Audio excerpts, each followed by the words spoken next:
Arina Sabalenka defeating Ons Jabeur of Tunisia, Africa's #1 ranked player, who stumbled in 3 sets. You had Ons Jabeur winning the first sets by 6-3 before dropping subsequent sets in very keenly contested sets, it must be said. That match ended 6-3, 7-6, 8-7-5, 7-5. It ended as you had Arina Sabalenka kickstarting her WTA Finals campaign on a winning note. For Ons Jabeur, it is a debut at the event, and she started on a loss, but it was a definite, a very keenly contested match, it must be said. And Ons Jabeur will be feeling good going into a second match. A bit of uncharacteristic on first errors from her, but you can't dispute the fact that Arina Sabalenka also dug deep to ensure that she clinched the victory. Also, you had Maria Sakkari taking on Jessica Pegula. That was another entertaining match with Sakkari defeating the American #2 in 2 sets, 2 keenly contested sets as well. Tiebreakers, both of them 7-6, 8-6, 7-6, 6-7-4.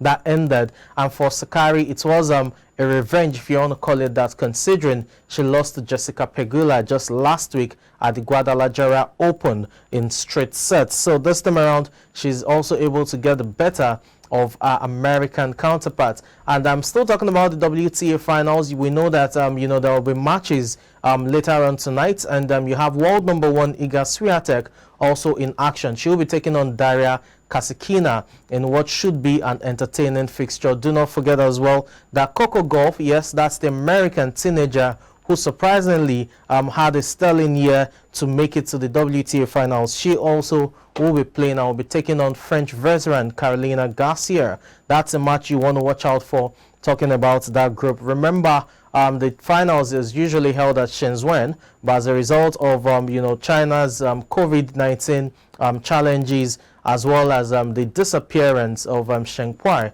at some point, the finals was taken off them for the 2nd year running, and it's now being hosted in Fort Worth in Texas, the United States of America. Let's see the very best of women's tennis on display. Now let's turn our attention to basketball.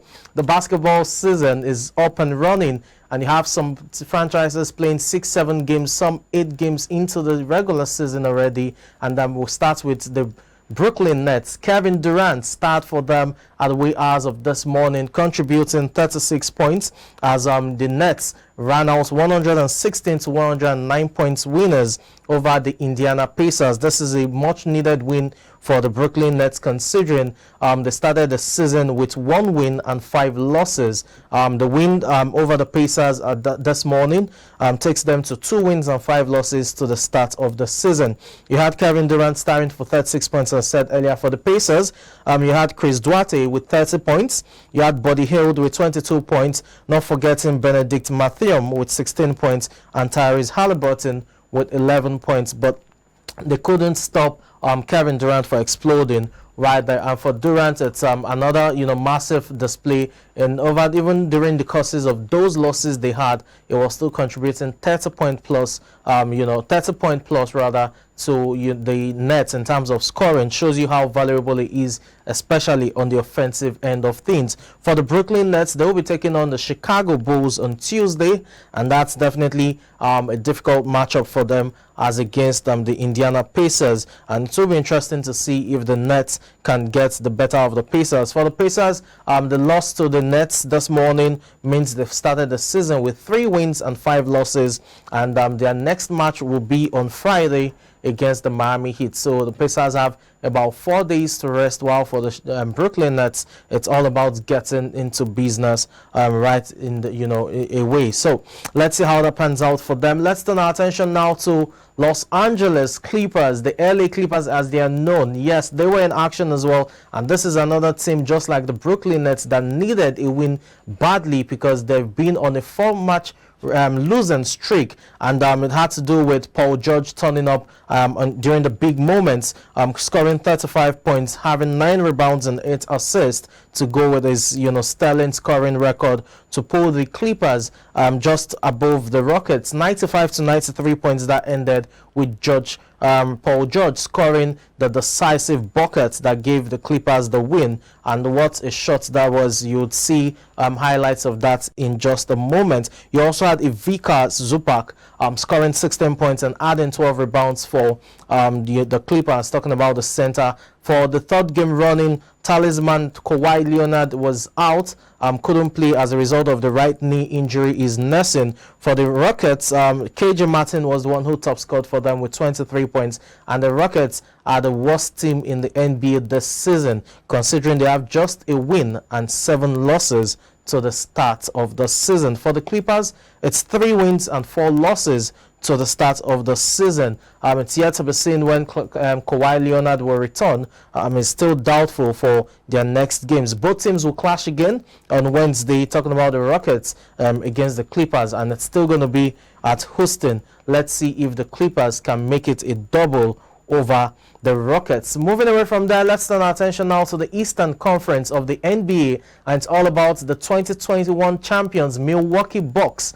The Bucks were in action this morning as well, and they are the only team with a perfect record this season in the NBA. 110 to 108 points victory that ended for the Milwaukee Bucks over the Detroit Pistons to ensure that the Bucks have started the season unbeaten. 6 games, 6 victories, and it was Giannis Antetokounmpo, the talisman of the team, right there on your screen, scoring 31 points to lead the team through. You also had Giroux Holiday, quite important, quite impressive, it must be said, from him on both ends of the court. 25 points, 10 assists, and he made some sterling blocks as well in the game. Bobby Portis had 15 points, 12 rebounds. Not forgetting Brooks Lopez, who contributed 24 points as well, as everyone chipped in for the Milwaukee Bucks to be able to get past the Detroit Pistons. The Detroit Pistons were high from their victory over the Golden State Warriors, the defending champions, just last night, but they couldn't make it successive, heavyweights being taken down. You had Eve with 19 points, Amidou Diallo with 18, Isaiah Stewart with 11, as well as Sadiq Bey with 10 points for the Detroit Pistons. The loss means the Detroit Pistons have 2 wins and 6 losses to the start of the season, while for the Milwaukee Bucks, as I said earlier, they have 6 wins from 6 games. Quite impressive, it must be said. Let's look at Olympique Marseille against Spurs. That's Tottenham Hotspur. Spurs will be away, at the Velodrome in France, taking on Olympique Marseille. The reverse fixture ended 2-0 in favor of Tottenham Hotspur at the new White Hart Lane Stadium, with Richarlison scoring both goals on the night. But this time around, it's Spurs who need at least a draw. They can't afford to lose, because Tottenham Hotspur are top of that group with 8 points from 5 games, and you have Sporting Lisbon with 7 points from 5 games, Eintracht Frankfurt with 7 points from 5 games, and you have Olympique Marseille with 6 points from 5 games. So for Olympique Marseille, they are bottom of the group right now, but they need to win tonight. It's a must-win match for them to be able to book a place in the knockout stages of the UEFA Champions League. A win for Marseille will see them go through, while a draw for Spurs will see Spurs go through regardless of the results in the other group. So this is a match that Antonio Conte's men cannot afford to lose. While for Olympique Marseille, they must win. Remember, you now have Alexis Sanchez, former Arsenal and Manchester United forward, who played for Inter Milan last season, now plays for Olympique Marseille and has even scored in this season's competition. So he will be leading the chart this time around. The reverse fixture, as you can see on the screen, that was a red card issued. The reverse fixture had a bit of emotions flaring up as both teams went for it in terms of being a fierce contest. This time around, you probably expect more, with so much on the line, because this is a high-stake encounter with the qualification, the knockout stage spot on the line for both teams. Who gets it? It's difficult to tell. Before Tottenham Hotspur, they will be smarting out, the 3-2 win over the weekend, where they recorded that impressive, comeback win. They were trailing by 2-0 before staging a comeback, winning by 3-2 to keep their third spot on the Premier League standing. So they will be smarting off that to ensure that they get some sort of momentum going into this match. For Olympique Marseille, it's not been so rosy on the domestic scene, but they've still been able to punch and pull through their weight. As I said earlier, this is a competitive group. You should expect Olympique Marseille to go all out for the victory. Still talking about Group D. That's the group we need to focus on today, because that group, as I said, all 4 teams still has a chance to qualify for knockout stages. Any of the 4 teams can still fall down to, you know, the Europa League spot. You have Sporting Lisbon. That's the other match in that group. Sporting Lisbon as well will be taking on Eintracht Frankfurt. That's the defending champions of the Europa League. And for Sporting Lisbon, they won the reverse fixture by 3-0 right there in Germany. Now Sporting Lisbon will be at home, and for Sporting Lisbon and Frankfurt, both teams have 7 points from 5 games. But here's where it gets interesting. You have Sporting Lisbon sitting second on the group as a result of the goal difference. They have a 0 goal difference, while Eintracht Frankfurt has a -2 when it comes to goal difference. Eintracht Frankfurt also has 7 points. So what this means is, if this match ends in a draw, it will be Sporting Lisbon who goes through.